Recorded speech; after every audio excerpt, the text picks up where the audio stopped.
Selamat sore Yang Mulia Majelis Hakim Mahkamah Konstitusi yang kami muliakan.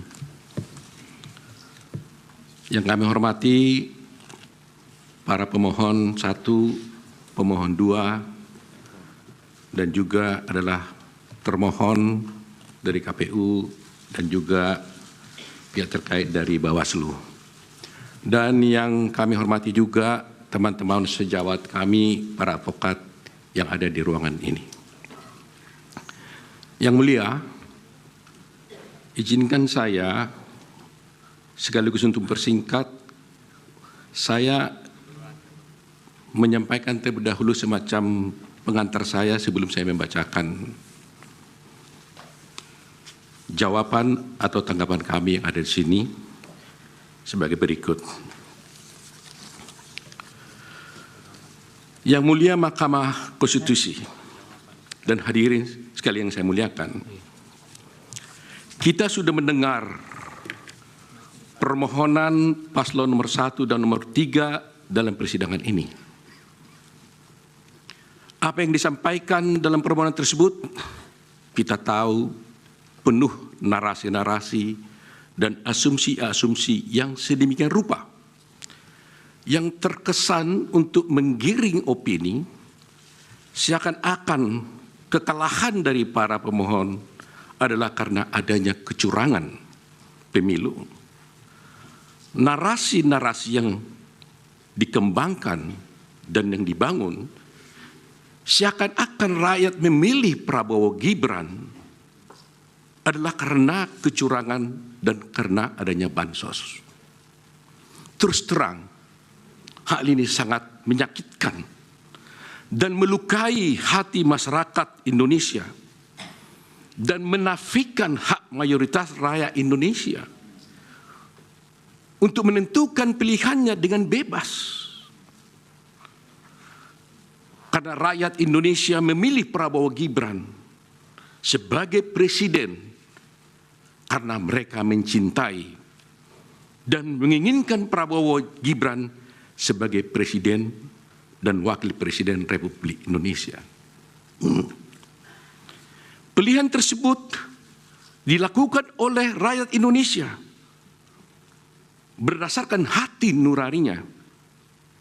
Jadi, kalau dituduhkan dan rakyat dituduh memilih karena adanya bansos, karena adanya kecurangan, itu melukai hati rakyat mayoritas Indonesia yang memilih Prabowo Gibran sebagai presiden dan wakil presiden yang mereka cintai. Yang kedua, pemilu kali ini adalah pemilu yang paling damai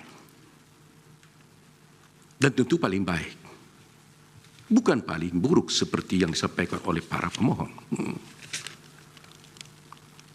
Kalau pemohon dalam permohonannya menyampaikan narasi-narasi yang bersifat asumsi dan tuduhan-tuduhan kecurangan, maka kami, kuasa hukum Prabowo Gibran, tidak akan terpancing dan tidak akan terpengaruh dengan narasi-narasi dan diksi-diksi kecurangan yang dituduhkan. Tetapi kami akan tetap berpegang teguh kepada prinsip-prinsip kejujuran, profesionalisme, sehingga kami akan memberikan analisa juridis untuk membantah dalil-dalil pemohon, dan kami akan membantah dalil-dalil pemohon tersebut tidak dengan narasi-narasi yang asumsi dan asumsi-asumsi, tidak akan menggiring opini. Kami akan sampaikan secara jelas dengan argumentasi hukum disertai dengan bukti-bukti yang ada. Ketiga, bahwa kita tahu perkara ini seharusnya tidak diajukan ke MK, melainkan ke Bawaslu, karena isi permohonan tidak sesuai dengan ketentuan Undang-Undang khususnya pasal 475 Undang-Undang Pemilu, sehingga dapatlah dikatakan permohonan tersebut adalah salah kamar. Demikian juga petitum pemohon juga tidak sesuai dengan hukum acara yang berlaku di Mahkamah Konstitusi, karena kita lihat petitum pemohon telah menyasar kemana-mana, sehingga terkesan permohonan tersebut, petitum tersebut seperti petitum sapu jagat. Karena pihak-pihak yang tidak pihak pun di perkara ini telah diperintahkan oleh Mahkamah Konstitusi untuk dihukum atau diperintahkan untuk melakukan. Terakhir, kalau pemohon menuduh ada kecurangan atau pelanggaran pemilu, dan hal itu kami nyatakan tegas dalam persidangan ini, bahwa kami sebagai kuasa hukum Prabowo Gibran dan Prabowo Gibran menyatakan dengan tegas dan membantah hal itu tidak benar. Tetapi justru para pemohonlah, pihak pemohonlah yang melakukan kecurangan tersebut, dan kami akan buktikan di dalam persidangan ini nantinya. Demikian teman terkait yang mulia. Untuk selanjutnya kami tidak mengulangi lagi dari awal pembacaan kami. Kami hanya mengatakan bahwa kami bertindak atas nama Prabowo Subianto dalam perkara ini, yaitu dalam di mana telah kami sampaikan keterangan pihak terkait dalam perkara nomor 1 PHPU Pres 22 Romawi garis miring 24, dan kami lanjut langsung ke halaman 6. Yang mulia,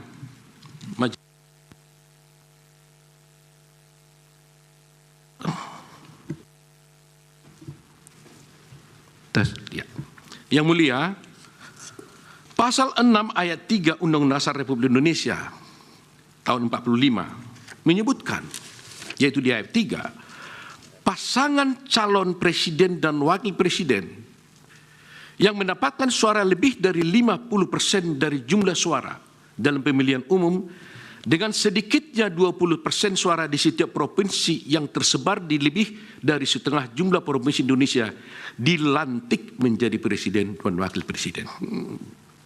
Berdasarkan norma konstitusi dimaksud, maka pihak terkait telah memenuhi persyaratan yang diamanatkan oleh konstitusi sehingga wajib dilantik menjadi presiden dan wakil presiden Republik Indonesia periode 2024-2029.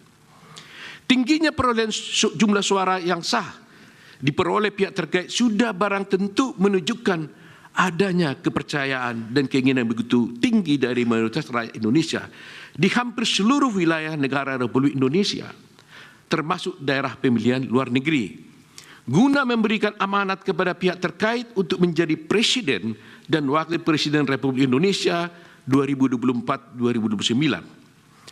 Rakyatlah yang dalam hal ini berdaulat menjadi penentu dari konsentrasi 3 pasangan calon presiden dan wakil presiden Indonesia, yang mana kami yakini ketiga pasangan calon adalah putra-putra terbaik yang dimiliki oleh bangsa Indonesia saat ini. Berkenaan dengan pasal 6 ayat 6A ayat 3 Undang-Undang Dasar Negara Republik Indonesia tahun 45, dan katanya dengan hasil pemilihan umum presiden dan wakil presiden tahun 2024 tersebut di atas, maka pihak terkait mengingatkan agar semua pihak secara bijak, penuh kehati-hatian dan dengan penuh rasa tanggung jawab secara bersama-sama senantiasa menjaga agar norma pasal 6A ayat 3 Undang-Undang Dasar ini dimaksud tidak terlanggar. Jangan sampai setelah pemilihan umum diperoleh atas adanya ketidakpuasan dan kepentingan pihak-pihak tertentu terhadap hasil pemilihan umum presiden dan wakil presiden dimaksud, kemudian terus-menerus dilakukan upaya-upaya delegitimasi dan penegasan terhadap hasil pemilu itu dengan alasan-alasan yang tidak konstitusional dan tidak bersesuaian dengan peraturan undang-undang yang berlaku. Dalam konteks ini, bila mana kita mencermati permohonan dari pemohon akuo, maka tampak adanya upaya-upaya yang tidak berlandasan hukum dari pemohon untuk menegasikan jumlah suara sebanyak 96.214.691 dari rakyat Indonesia kepada pihak terkait.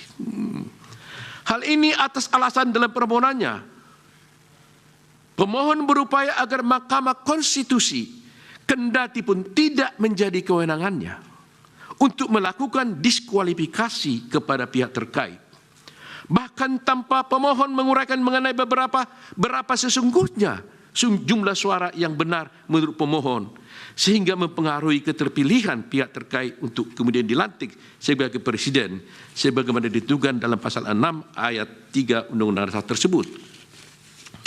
Upaya penegasian oleh pemohon dimaksud merupakan suatu bentuk pengingkaran terhadap demokrasi yang sangat berpotensi melanggar norma pasal 6 Undang-Undang Dasar 45 atas alasan pasangan calon presiden dan wakil presiden seyogianya dilantik menjadi presiden dan wakil presiden Republik Indonesia karena memperoleh jumlah suara sebanyak tersebut di atas dan menang di hampir seluruh wilayah Republik Indonesia.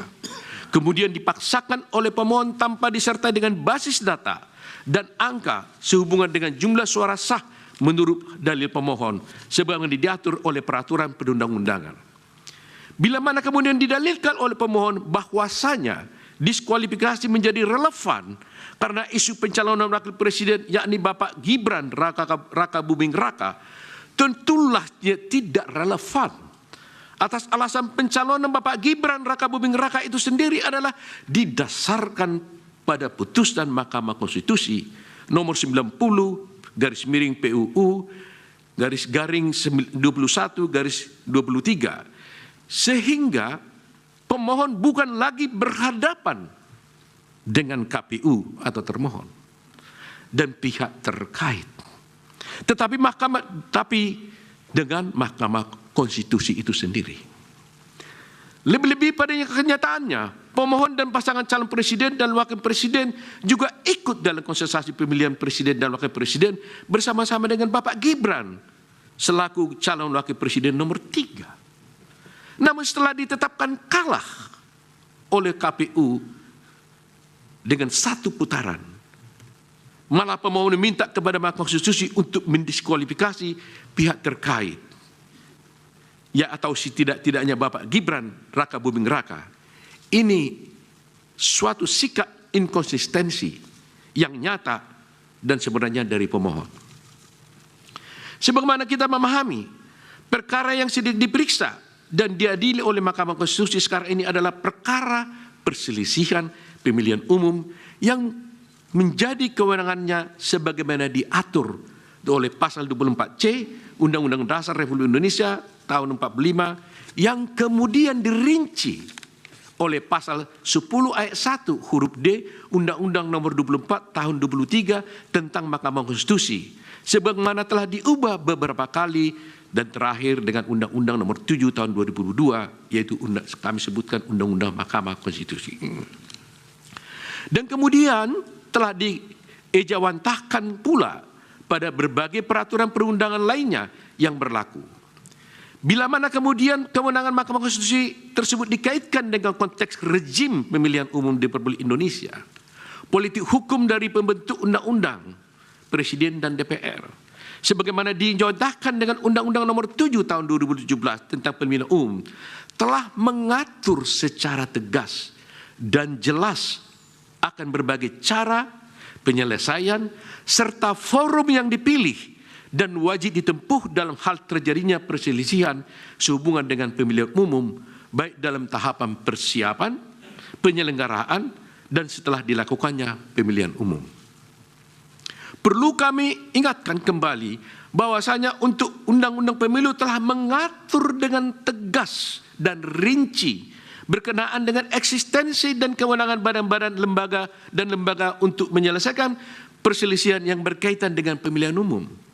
Lembaga-lembaga itu ada yang merupakan kekuasaan kehakiman yang dijalankan oleh badan peradilan seperti peradilan umum untuk mengadili perkara pidana dalam penyelenggaraan pemilu yang sebelumnya telah diproses oleh Sentra Penegakan Hukum Terpadu atau Gakumdu yang terdiri dari unsur Bawaslu, Kepolisian Negara Republik Indonesia, Kejaksaan, kemudian Tata Usaha Negara-Negara untuk menyelesaikan adanya persoalan dan perselisihan yang berada dalam ruang lingkup administrasi dan proses-proses penyelenggaraan pemilu yang sebelumnya telah diproses melalui Bawaslu dan kepada Mahkamah Konstitusi untuk menyelesaikan perselisihan hasil pemilu. Selain daripada itu, Undang-Undang Pemilu juga telah secara tegas dan jelas memuat pengaturan mengenai lembaga-lembaga yang bersifat kuasi peradilan seperti Bawaslu dan kemudian dengan Dewan Kehormatan DKPP guna menangani pelanggaran kode etik oleh penyelenggara pemilu. Dengan adanya pembagian eksistensi dan kewenangan badan-badan lembaga peradilan dan kuasi peradilan tersebut di atas, maka tercipta pemilu yang teratur, adil, efektif, dan demokratis guna mengawal agenda ketatanegaraan dalam rangka pengisian jabatan-jabatan pada kekuasaan eksekutif dan legislatif yang tidak lama lagi akan berakhir masa jabatan dan tugasnya masing-masing. Sekarang yang menjadi pertanyaan adalah, apakah tepat bila mana pemohon membawa seluruh persoalan sehubungan dengan perselihan pemilu, baik yang berupa administrasi pemilu, pidana pemilu, pelanggaran kode etik penyelenggara pemilu, seluruhnya kepada Mahkamah Konstitusi yang kita tahu terbatas kewenangannya untuk mengadili perselisihan yang terkait dengan jumlah suara hasil pemilu. Lagi-lagi, jangka waktu yang ditentukan oleh undang-undang untuk memutus suatu perkara perselisihan pemilu adalah hanya 16 hari. Asal dasar itu, hemat kami, permohonan akuo justru merupakan kemunduran dan suatu bentuk ketidakbijakan oleh pemohon yang berpotensi melanggar norma konstitusi dan peraturan perundangan yang berlaku, sekaligus mengabaikan adanya pengaturan penyelesaian perselisihan pemilu sebagai ditentukan oleh undang-undang pemilu. Kalau semuanya perkara diajukan kepada pemilu, pertanyaan berikutnya adalah, apakah pemohon yang merasa telah terjadi berbagai kecurangan dan pelanggaran telah membawa permasalahan yang dihadapi pemohon sehubungan dengan kecurangan dan pelanggaran dalam proses pemilu kepada badan-badan peradilan sesuai kewenangannya terus di atas? Bila mana sudah, barang tentu badan-badan atau lembaga-lembaga itu telah atau sedang berproses atau bahkan telah memutuskan sesuatu kepada pihak yang terlibat dalam sengketa dimaksud, termasuk juga kepada pemohon. Bila mana ternyata pemohon justru tidak membawa permasalahan dimaksud kepada badan-badan peradilan, maka artinya pemohon sendiri telah mengabaikan hak-hak hukumnya dalam masing-masing persoalan dimaksud. Atas hal tersebut adalah tidak tepat bila mana kemudian pemohon membawa seluruh persoalan yang berkaitan dengan kecurangan, pelanggaran dalam proses pemilu yang menjadi kewenangan dari badan-badan lain kepada Mahkamah Konstitusi ini, yang kewenangannya terbatas pada hasil pemilu yang mempengaruhi keterpilihan presiden dan wakil presiden guna diperiksa dan diadili Mahkamah Konstitusi hanya dalam waktu 14 hari. Padahal jauh sebelum hari ini, peraturan perundang-undangan telah memberikan kesempatan kepada pemohon untuk memprosesnya melalui badan-badan, lembaga-lembaga dimaksud di atas. Terkhusus bagi Mahkamah Konstitusi, undang-undang menentukan jangka waktu 14 hari kerja karena memang yang diadili itu terbatas pada jumlah suara hasil pemilihan umum yang ditetapkan oleh termohon, yaitu KPU, dan jumlah suara yang dianggap benar oleh pemohon. Adanya keketatan sehubungan jangka waktu ini tidak lain dan tidak bukan untuk memastikan agar agenda ketatanegaraan berupa pengisian jabatan-jabatan